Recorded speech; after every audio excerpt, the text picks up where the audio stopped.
Em nome do Pai, do Filho e do Espírito Santo. Amém.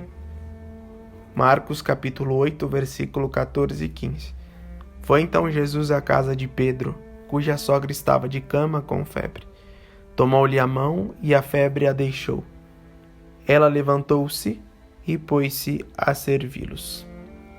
Veja, os discípulos, todos eles, juntamente a Pedro, ao qual nós lemos aqui nas Sagradas Escrituras, têm uma total dependência do Senhor. Dependência essa que leva por toda a vida eles pensarem e imaginarem o quanto eles precisavam de Jesus Cristo, seja durante o ensinamento do Senhor a cada um deles, como após a ressurreição do Mestre e sua ascensão, porque viria o Espírito Santo sobre cada um deles.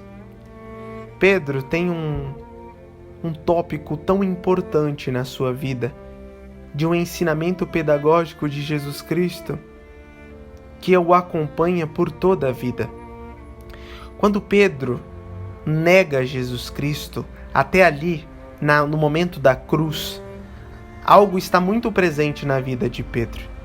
Pedro passa durante o ensinamento do Senhor tendo uma ciência de querer somente ser consolado por Jesus, de querer somente receber de Jesus Cristo as graças, como a cura de sua sogra, de querer receber de Jesus Cristo as profecias, como aquela que o Senhor diz: Pedro, tu és pedra, e tantos mais palavras de amor que o Senhor disse a Pedro, morando na casa de Pedro por um tempo. Quantas conversas, quantas partilhas. E Pedro passa ali durante esse processo sendo consolado pelo Senhor. Até esse momento tão importante e tão conhecido por nós, que ele nega Jesus Cristo. E talvez até ali Pedro viveu nessa pedagogia humana, particular, dele, egocêntrica talvez, de querer somente pensar nele mesmo, de querer só ficar recebendo de Jesus. Porque Pedro, em cada momento que precisou da graça divina de Jesus Cristo, o Senhor estava lá. Mas veja, com essa presença do Senhor, ele queria ensinar algo a Pedro, ele queria mostrar algo a Pedro, que talvez durante a sua vida, aqui, a vida do Mestre, Pedro não entendeu esse ensinamento. E só foi entender depois que Cristo foi crucificado, ressuscitou, foi ascenso ao céu e por fim enviou o Espírito Santo sobre a vida desse discípulo amado de Deus. Por quê? Quando o Espírito Santo vem, Pedro começa a entender que já não é mais um momento de ficar somente recebendo o consolo de Jesus, mas que agora ele quer e deseja consolar o Senhor. Passa a não ficar somente pedindo ao Senhor graças de curas e tantas mais coisas, mas ele começa a pedir a graça da fortaleza, começa a pedir a graça do Espírito Santo para que ele possa amar mais o Senhor de uma forma com mais inflamação, podemos dizer assim, que o amor dele possa crescer. Começa a cair a ficha de Pedro, de tudo que ficou ali pedindo para o Senhor durante toda a vida, talvez agindo como uma criança, de uma maneira infantil, no modo e na vida espiritual.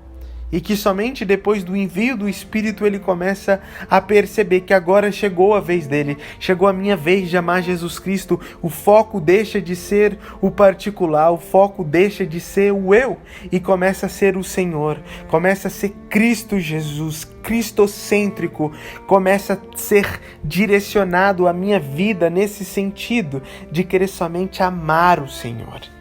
Claramente que nós precisamos de um combustível para isso. E o combustível para amar o Senhor é também ser amado por Ele. E nós entramos nesse relacionamento. Mas o amor verdadeiro é um amor de benevolência, ou seja, Ele somente quer dar, Ele somente quer oferecer. Pedro começa a cair na ciência que já recebeu muito de Deus, que já viveu muito de Deus, agora é a vez dele de se sacrificar mais por amor a Jesus Cristo. Agora é a vez dele de jejuar mais, de se ofertar mais. Quando nós vamos ler o Atos dos Apóstolos, nós vemos que uma vez Pedro é preso Depois, outra vez, Pedro é flagelado. Só que uma outra vez, Pedro encontra ali o paralítico e ele diz que não tem ouro e nem prata, mas ele tem o quê? A palavra de Deus, que é o verdadeiro ouro. Mas veja, para alguém que mostrou a autoridade e que para o povo quem curou foi Pedro, e que Pedro deveria ter se transformado talvez em um demônio, ou que Pedro estava contando com o auxílio dos espíritos maus, e que estava seguindo na mesma linhagem que o outro louco que era Jesus Cristo, que assim o povo falava, e que chamou o mestre de tantas coisas, de tantos adjetivos terríveis, e que não pense você, meu irmão, minha irmã, que também os discípulos não foram chamados, porque também da mesma maneira trilharam o caminho do Senhor, e foram xingados da mesma maneira, perseguidos, ofendidos, flagelados, presos. O Senhor abriu o caminho para que aqueles que o amassem pudessem seguir atrás dele, seguindo as suas pegadas de sangue que foram deixadas para que nós pudéssemos um dia acordar e enxergar isso. Então Pedro, ali que aos olhos visíveis dos homens, foi talvez engrandecido, disse: pensais que fui eu que fiz? Não, foi o Espírito do Senhor. É Jesus Cristo que vive e reina e que está em cada um de nós pelo batismo do Espírito Santo. E nós devemos reconhecer isso, que todo bem, que toda cura, que todo milagre que se acontece é o Senhor, não somos nós, sempre foi o Senhor, que age em nós por sua infinita misericórdia e bondade. Mas veja, também há o preço a se pagar.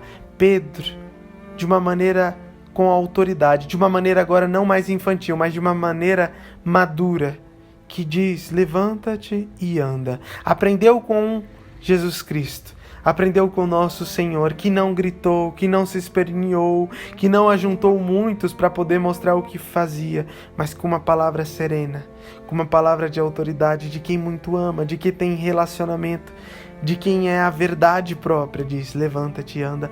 E Pedro segue o mesmo passo e diz também estas mesmas palavras, e aí o paralítico levanta e anda.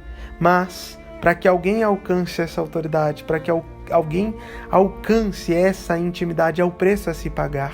E veja, Pedro foi preso, Pedro foi perseguido, Pedro foi flagelado, juntamente a João, e estava dizendo o que a outro discípulo: alegrai-vos porque sofremos em nome de Deus, porque apanhamos em nome de Deus.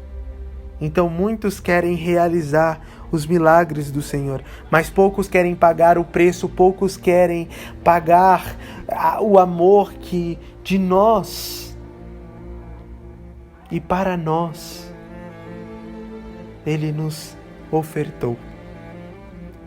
E aí nós vivemos como Pedro antigo, que queremos somente o consolo toda a nossa vida, que queremos só os consolos divinos. E que nós, vivendo dessa maneira, nunca vamos conseguir dar um passo a mais. Agora é a nossa hora de ofertar a Deus o nosso amor. E aí nós vamos ver que São Paulo, que era Saulo, e que vai se aproximando, e que dali recebe o Espírito Santo, e aqui algo extraordinário acontece. Paulo volta a enxergar, depois que aquela luz do Espírito o deixa cego, e que volta a enxergar de uma maneira não somente física, mas espiritual. Percebemos o quanto que o Espírito Santo faz em nós milagres. Percebemos o quanto que o Espírito do Senhor nos convida a uma nova vida, que faz nós nos transformarmos em novas pessoas, em novas criaturas. A verdade de Deus, daquilo que nos prometeu e nos concede.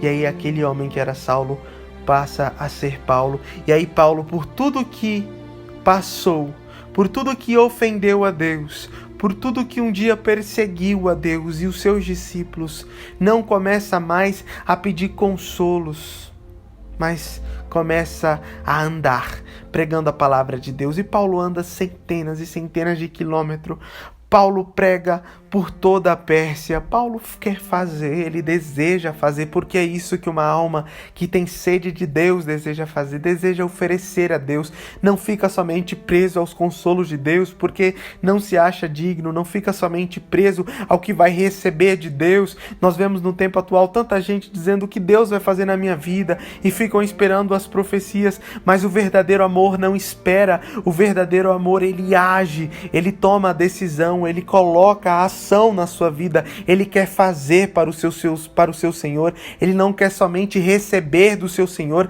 ele não se vitimiza. Ele vai para os campos de batalha, ele pega a palavra de Deus, que é a sua espada, como o próprio São Paulo diz, ele coloca o capacete da salvação, como São Paulo diz, e ele vai para os campos de batalha, ele vai para as guerras espirituais, e ele prega a palavra de Deus. Ele diz que o Espírito Santo é capaz de transformar a vida das pessoas. E assim nós devemos entender que o Espírito Santo deve agir assim em nós. Uma alma que foi completamente seduzida pelo amor de Deus. Seduziste-me, Senhor, e eu me deixei de ser seduzido, é o que diz Jeremias. E assim nós devemos ser desta maneira. E como São Paulo, começarmos a fazermos por Deus. Porque o Espírito Santo muda, o Espírito Santo transforma quem nós somos. Porque senão nós só vamos ficar presos à nossa... Como posso retratar isso?